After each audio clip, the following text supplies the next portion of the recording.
This video is going to talk about residual plots and what you need to know for the AP exam. Now, residual plots are kind of unnecessary. What they do is they plot all the x values along with each residual. And through the middle of these, they kind of look like this. So you got all the x values just like a regular plot, right? I don't know, 5, 6, 7, whatever, to 10, whatever it is. So those don't change. But the y, instead of graphing the other variable, we graph residual. So if you see residual on the side, you know you're looking at a residual plot. Now residual plots always have a 0 going through the middle, and these are dots that that would land exactly on the least squares regression line, would land on that line. So any dots that are above it, of course, land up here, and any dots that are below it land over here. And so these are negatives, right? -1, -2, whatever. These are positives. And so if we do that, we get this residual plot.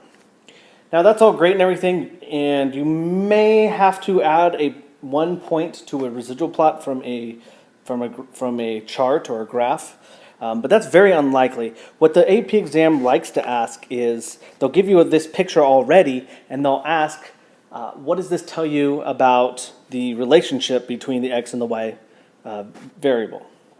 And basically what they're looking for is something very specific. If the residual plot is very scattered and there's no patterns, then that's a good thing. That means that a line is an appropriate model to fit this data. But as you're going to see in some examples, when you go to do a residual plot like this, sometimes you get patterns in this residual plot, and that tells you that a line is not appropriate for the data. So let's look at some examples, and you'll see what I mean by what I mean by the pattern that you'll see in some of these.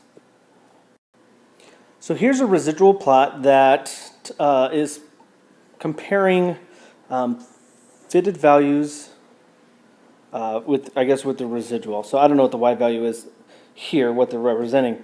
But as you can see, the pattern, there's no real pattern here. They're kind of some are above, some are below. You can't really draw a curve or a line or anything through this.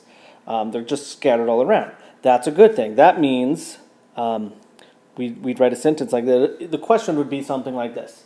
Based on what you see here, based on the residual plot, would the x and the y, would a line be appropriate to fit the x and the y? And the answer here is yes. So you'd write something like this. A line is appropriate to fit this data, and you would write between the x and the y, and you'd put in context right there. I don't really have context, all I have is the x, so I'm going to leave that alone. A line is appropriate to fit this data because the residual plot is scattered with no pattern. Okay, so in the residual plot, if it is scattered, that's good. That means in the original data, a line is appropriate. Let's look at another example. Now this is a very obvious one. Obviously you can see, again, we're looking at a residual plot. You can see that there is a definite pattern. It's a curved pattern, kind of like a parabola possibly.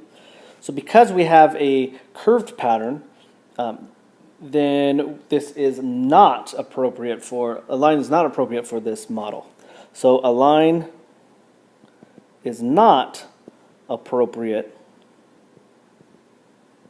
or I said is not an appropriate model, because there is a clear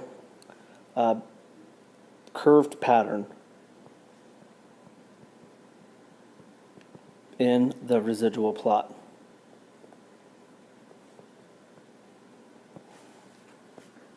So that's what I mean by some kind of pattern here. The curve is probably the most obvious one, and it's probably the most common one as well. Here is a very interesting one. We've got standardized residual on that side. I think this one's very interesting because, I mean, it does look kind of scattered, But if you look closely in this section up here, almost all the dots are above, and in this section over here, almost all the dots are below, and over here all the dots are below. In fact, you can probably draw some kind of curve to fit that. So it's definitely not scattered evenly, right? I mean, we got these gaps up here and down here.